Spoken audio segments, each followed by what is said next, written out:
ain't gonna lie. They moving different. Like, I was wrong.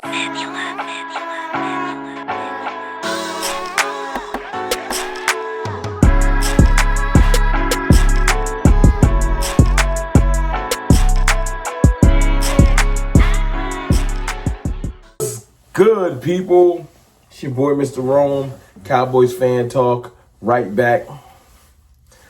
Like I never left, how y'all doing? Happy Friday, hope y'all feeling really good. The Cowboys are moving differently. I must admit, I don't even know what to say. Wow. I am at a loss for words. One day after I came out and said, I don't quite like what Brian Schottenheimer is saying, because like I said yesterday, I was trying to be optimistic. If you haven't seen that video yesterday, dope video talking about how I like how Brian Schottenheimer is talking about how we need to have better coaching, develop our players better, and have a different approach to the offseason and things like that. But I didn't like that it sounded like we won't be participating in free agency.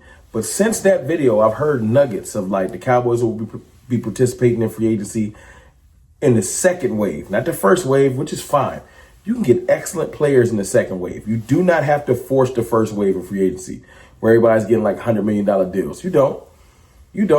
But I've heard that week 2 and 3, we're going to be participating, which makes me excited. But how do you end up participating? Not being late to the party. That's the thing that's showing me that they're moving differently. If you wonder, like, what are you talking about? What has changed? Jerry Jones, who 100% loves the spotlight, it's combine week. He likes to get in his little camper, sit back. Last year he was doodling and tripping, and he had Clarence Hill and them gathered around him like a campfire, and he was talking about what he wanted to do and all this extra stuff. He didn't even go to the combine, apparently. Stephen Jones is there. Brian Schottenheimer's there, but Jerry Jones is not there. Jerry Jones apparently is at the Star. And I'm going to do something that I haven't done. I'm going to give some credit because look, the last couple stories coming from Mike Fisher seem to be spot on. I was calling Cap because Fish don't break stories, and I was like, man, I don't believe it. But he was saying that Osa probably going to get signed. That seemed to be right. Reputable sources, including himself, I'm guessing, are starting to get ready to break the stories. And then you got Jerry Jones not going to the combine because he's working on these deals. And apparently these are the people that are highlighted. Like I said, until they're signed, nothing's happening, but there's actions behind these words. It's not just me talking. It's not just Jerry talking. Jerry is not at the combine. Apparently he's looking to go out there and sign Osa to maybe like a $22 million and down deal, which apparently, before I freaked out, apparently that's like around, will range between like 10th and 14th in the league. Like, it's not top of the market money, which made me feel like, you know what? It's just the cost of doing business, like I was saying yesterday. So we bring back Osa at a not the top of the market deal. I can live with it. I think I was thinking about it being top of the market like 4 years ago. It's not like that. It's not 4 years ago. So I'll shut up. Signing Osa, you know what I'm saying? Not them celebrating, just saying signing Osa, but working on deals, talking to the agents of D-Law. This is the thing that stood out to me. Talking to the agents of D-Law, Rico Dowdle, Nick Vigil, linebacker that came in with Mike Zimmer last year, right?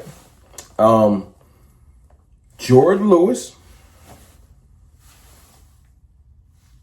Israel Mukwamu, meaning we're trying to retain some of our own people we're familiar with, players that I think our current coaching staff have assessed like we can do something with them. I've always been a big fan of Izzy, so that excites me. Keep Izzy around. I think Izzy would be excellent to be added to this team, right? I'm not bagging on Osa. I want to be able to add more players. I do. I don't want to blow all of our money on just Osa. But I did have this thought. When you extend players, this is not like a salary cap, like when you tag someone. And I don't know why I was thinking like this. Y'all gonna have to forgive me. If we sign Osa to a $20-something million a year deal, it don't work like that. It's not $20 million a year. The deal he'll probably get paid like 8 this year. Some signing bonus money. It won't be 20 million. It'll be more so like Osa's going to take home like 12 and cap hit, and then his signing bonus. Like they're going to work it out to where a lot of that money gets pushed back, and like it might not be all guaranteed. There might be exit clauses. It's kind of like when we signed Trayvon Diggs to that $100 million deal, but then like the last 2 years is like you can wiggle your way out. And that's what they're working on. I don't think Osa can't demand a fully guaranteed deal. So I'm sure they'll work it out. And I'm tired of beating up Osa. If we sign him, we sign him. I still want to add defensive tackles. I do. But let me talk about why I'm excited. Like I was thinking that DeMarcus Lawrence was just gone. Apparently his number ain't so crazy that the Cowboys aren't considering bringing him back. Right? Because if it was so crazy to be like, DeMarcus Lawrence is gone. They're trying to work something out. Because what I'm hearing is that if D-Law, this is from Clarence Hill, shout out to Clarence Hill. If D-Law don't get the number he wants from the Cowboys or from somewhere else, he's just going to retire. And he might not get a big number somewhere else. So Jerry's trying to just talk to him. Let's talk. Let's talk for real. Let's not, like, Jerry's actually negotiating for real. He's not doing that whole wait till y'all come to me, wait weeks into the off season. He's actually doing some work. This is the thing that stands out. This is the thing that's different. Usually we'll start negotiating with our players after free agency starts. Players is getting peeled off the board. Us negotiating with our players now lets me know that free agency is going to start. We're going to have these deals ready to go. Urgency it's different. Having our own signed and those deals done means that we can start working on signing other players outside of Dallas. But if we start when everybody else starts and everybody else is probably done with their own players and we're a week or two behind, we're going to be a week or two trying to get the players that's probably going to get signed up.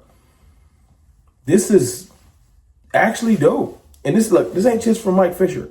Nick Harris tweeted this out earlier. Shout out to Nick Harris. Clarence Hill is repeating the same thing. These are all the reporters. Like I was hating when I thought it was just one. I ain't gonna lie, I was hating. But all of the Cowboys reporters are reporting the same thing. Jerry didn't want to be there. Jerry is focused on getting these deals done.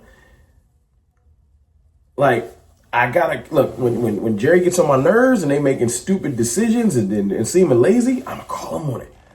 But when they're going to go out there and do what they need to get done, like negotiate, I didn't even think D-Law was a possibility. D-Law coming back as a bridge or maybe a 1 to 2 year deal. Bring D-Law back on a 1 to 2 year deal. Yeah, 1 to 2 year deal. Sam Williams coming off injury. I like that. D-Law 100%. Maybe draft the edge, but then you start working on your edge plan when you got some serious, like actual edge defenders. We still got Marshawn Neal and we got Sam Williams coming back. I mean, edge becomes less of a need. You don't have to reach in the draft. As much as I don't like Rico Dowdle, I don't like Rico Dowdle coming back as our starter. But I've always said for free agency, get your roster as set as possible. That way you can draft BPA, best player available, in the draft. Having Rico on the roster is a worst case, break glass in case of emergency. Go sign another free agent running back. We didn't get one in the draft situation. I would hope that didn't happen, but you got to have insurance, right? That's why I say get a veteran corner. Nick Vigil, get a veteran linebacker.